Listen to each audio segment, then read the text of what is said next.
Good morning.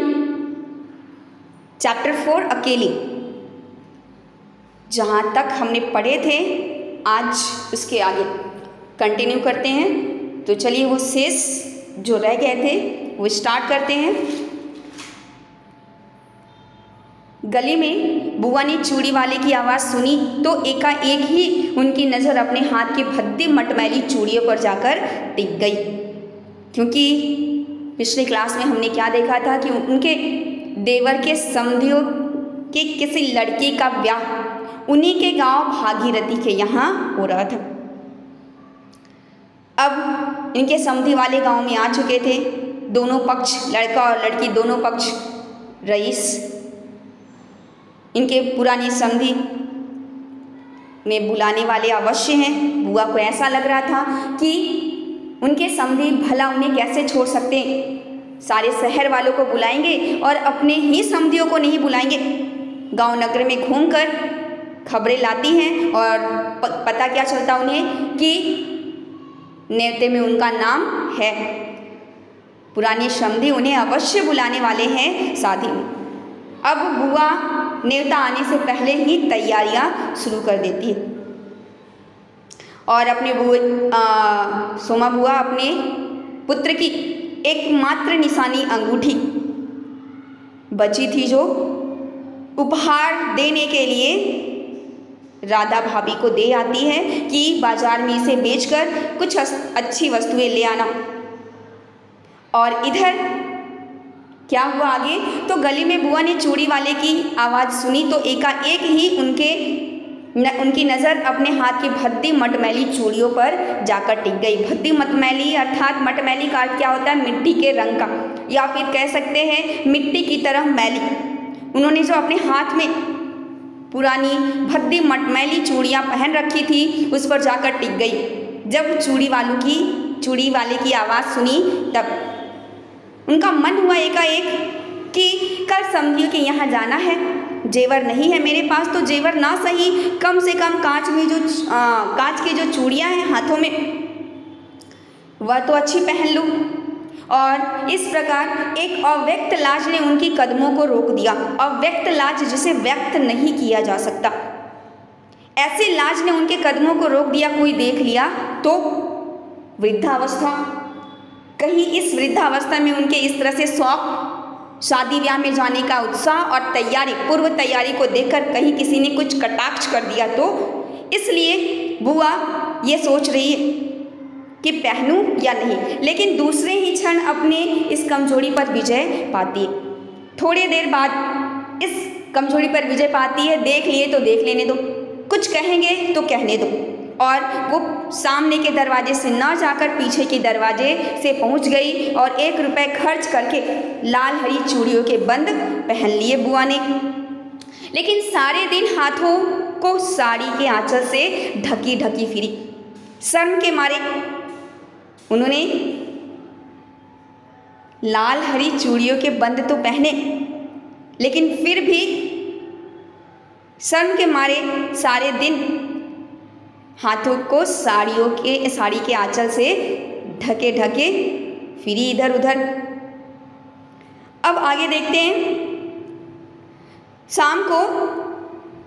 शाम को राधा भाभी ने बुआ को चांदी की एक सिंदूरदानी, एक साड़ी और एक ब्लाउज का कपड़ा लाकर दे दिया, क्योंकि सोमा बुआ ने एक मात्र अंगूठी अपने मृत पुत्र की जो थी उसे बेचकर उपहार देने के लिए लाने को कहा था राधा भाभी को। अब राधा भाभी बाजार से क्या लेके आती हैं, तो चांदी की एक सिंदूरदानी, एक साड़ी, एक ब्लाउज का कपड़ा लाकर दे देती है। सब कुछ देखकर बुआ बहुत प्रसन्न हो जाती है और सोच कर कि जब वे ये सब कुछ अपने समधिन को दे देगी तो पुरानी बातों की दुहाई दे देकर उनकी मिलनसारिता की प्रशंसा करेंगी। मिलनसारिता अर्थात सबसे मेल जोल रखना। पुरानी बातों की दुहाई देकर मेरी मिलनसारिता की प्रशंसा करेंगी मेरी समधी। उनका मन यह सोचकर पुलकित हो रहा था, प्रसन्न हो रहा था। कल्पना करके ही खुश हो रही थी कि मेरी मिलनसारिता की प्रशंसा की जाएगी। अब अंगूठी बेचने का जो गम था वो गम अब जाता रहा। अब दुख नहीं है कि अंगूठी बेच दिया गया, बिक गया उनका अंगूठी जो उनके मृत पुत्र की एकमात्र निशानी थी। अब कोई दुख नहीं है अंगूठी जाने का। पास वाले बनिए के यहाँ से एक आने का पीला रंग लाकर रात में उन्होंने साड़ी रंगी। शादी में सफ़ेद साड़ी पहनकर जाना क्या अच्छा लगेगा। रात में सोई तो मन कल की ओर दौड़ रहा था। इतना उत्साहित थी कि कल की कल्पना करके ही खुश हुए जा रही थी। उनके पास सफ़ेद साड़ी थी। उनको ऐसा लगा कि शादी में सफ़ेद साड़ी पहन के जाना उचित नहीं है, इसलिए उन्होंने बनिए के दुकान से एक आने का पीला रंग खरीदा और अपनी सफ़ेद साड़ी को रंग दिया पीले रंग से। दूसरे दिन 9 बजते बजते खाने का काम समाप्त कर दिया। अपनी रंगी हुई साड़ी देखी तो उसे कुछ जची नहीं। सोमा बुआ को जो साड़ी उन्होंने रंगा था, अपना सफ़ेद साड़ी, उन्हें पसंद नहीं आया। वो राधा भाभी के पास पहुंचती और कहती है, क्यों रे राधा, तू तो रंगी साड़ी पहनती है ना, तो बड़ी आब होती है। आब का अर्थ होता है चमक, शोभा। तेरी रंगी हुई साड़ियों में बहुत चमक होती है, आब होती है, पर मेरी साड़ी में ऐसी चमक नहीं आई। तब राधा ने क्या जवाब दिया, तुमने कलफ नहीं लगाया अम्मा, थोड़ा सा मार दे दो तो अच्छा रहता। अभी दे लो, ठीक हो जाएगा। वैसे बुलावा कब का है। राधा ने उपाय तो बताया, साड़ी में चमक के लिए क्या कहा कि कलफ जो नहीं लगाया, कलफ नहीं है तो कोई बात नहीं, कलफ कड़कपन के लिए होता है, ठीक है। कलफ नहीं है तो तुम माड़ दे दो। माड़ क्या है बेटा, तो चावल पकने के बाद, जब हम चावल पकाते हैं तो पकने के बाद जो पानी होता है वो पानी जिसे हम माड़ कहते हैं। तो सोमा बुआ को क्या उपाय बताती है कि उस माड़ में उस साड़ी को भिगोकर सूखने के लिए डाल दो, कड़कपन आ जाएगा, चमक उसमें आ जाएगी, ठीक हो जाएगी वो। वैसे बुलावा कब का है, कब जाना है बुआ? अरे नए फैशन वाले की मत पूछो, एन मौके पे बुलावा आता है। 5 बजे का मुहूर्त है, दिन में कभी भी चले जाएंगे। कभी भी दिन में बुलावा आ सकता है, कभी भी जा सकते। अब राधा ने जो प्रश्न किया, इस पर सोमा बुआ कहती है कि नए ज़माने के लोग, फैशन वाले लोग, ठहरो, उनका बात ही क्या, एन मौके पे बुलावा आ सकता है। मुहूर्त तो 5 बजे का है ना, दिन में कभी भी आ जाएगा, चले जाएंगे हम। राधा भाभी मन ही मन मुस्कुरा उठती है सोमा बुआ का यह विचार सुनकर। बुआ ने साड़ी में मार लगाकर सुखा दिया, जो राधा ने बताया ठीक उसी अनुसार बुआ ने काम किया और साड़ी में मार लगाकर सुखा दिया। फिर एक नई थाली निकाली, अपनी जवानी के दिनों में बुना हुआ क्रोशिये का एक छोटा सा मेजपोश अर्थात मेज पे बिछाने वाला कपड़ा। और बना किसका था, तो क्रूस से बनाया गया था, क्रोशिये से बनाया हुआ था। बुआ ने स्वयं बनाया था अपनी जवानी के दिनों में। तो बुआ एक थाली निकालती है, मेजपोश निकालती है और थाली में साड़ी रखा, उन्होंने सिंदूरदानी रखा, एक नारियल और थोड़ी सी बतासे अर्थात चीनी से बना हुआ एक मिठाई है जिसे प्रसाद के रूप में भी प्रयोग किया जाता है। तो उन्होंने थाल को सजाया, थाल में साड़ी, सिंदूरदानी, नारियल और बतासे रखे और फिर जाकर राधा को दिखाती है कि ये सब ठीक है। बुआ के ये काम, ये आयोजन जो कर रही थी वो ये सन्यासी महाराज सवेरे से देख रहे थे।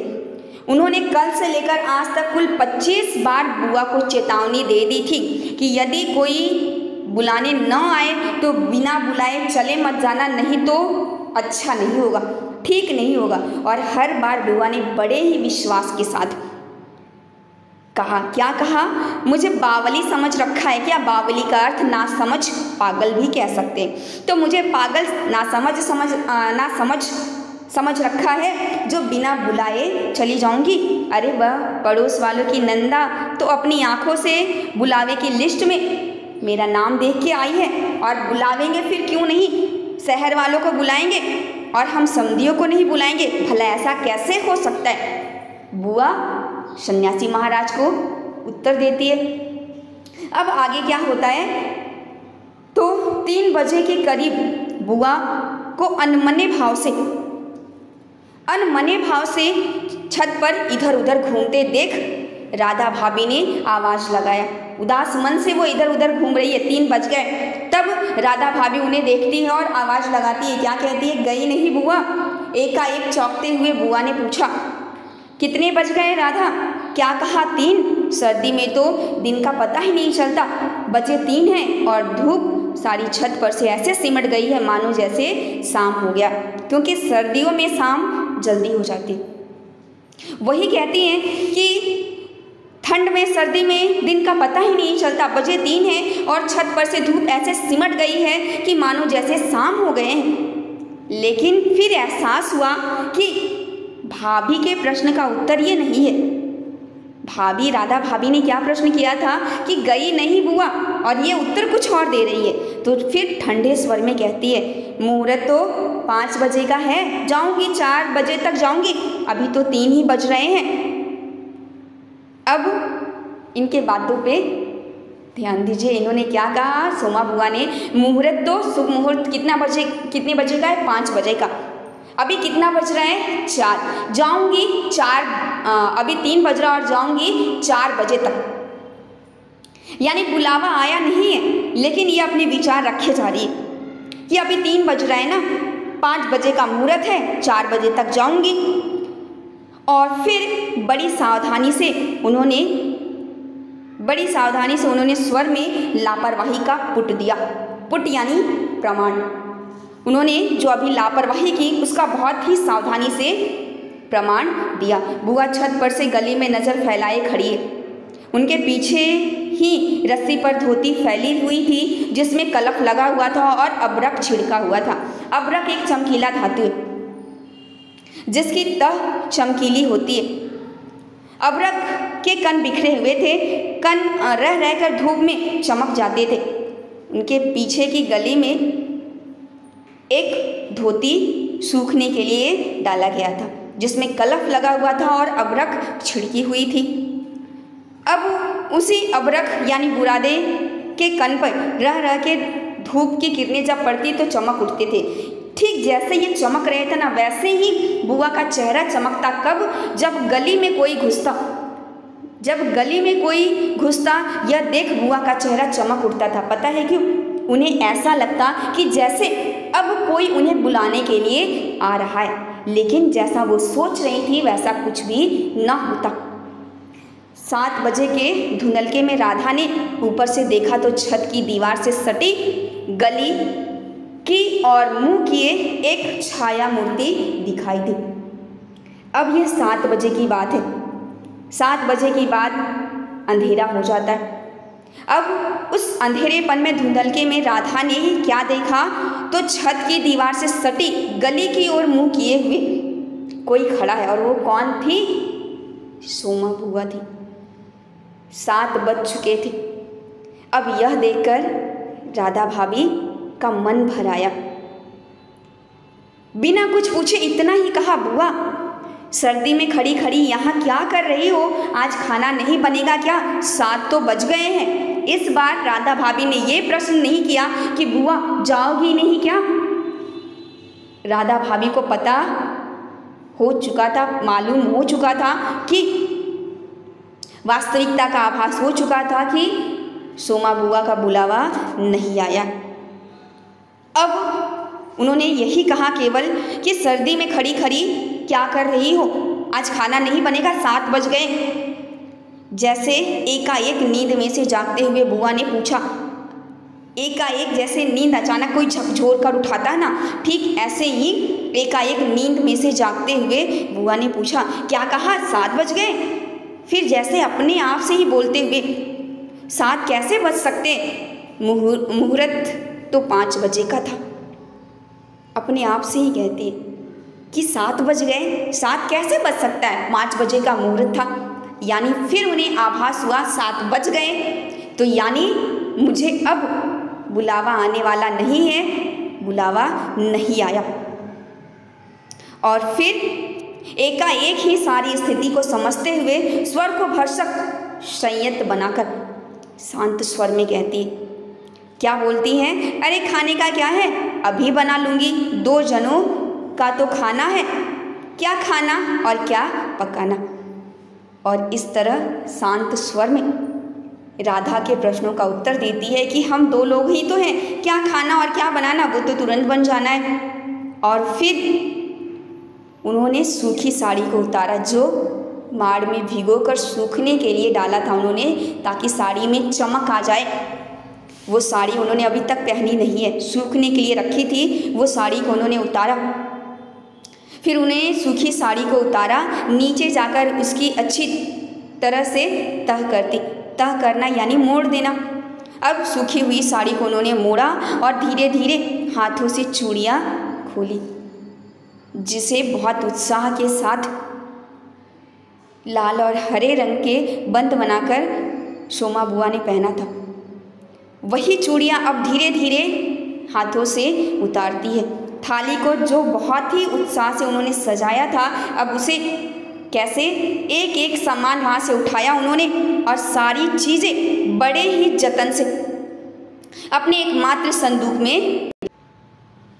और इस तरह बुआ सबसे पहले उस साड़ी की तह के धीरे धीरे हाथों से चूड़ियाँ खोली और थाली में सजाया हुआ सारा सामान उठाया और सारी चीज़ें बड़े ही जतन से अपने एकमात्र संदूक में उन्होंने रखा। और फिर बड़े ही बुझे हुए दिल से, उदास मन से अंगीठी जलाने बैठ गई, अंगीठी अर्थात। और इस तरह यह सोमा बुआ के एकांकीपन, अकेलेपन का यहाँ हमने देखा कि कैसे बुआ अपना जीवन व्यतीत करती। तो यह चैप्टर आज यहाँ कंप्लीट होता है। ओके।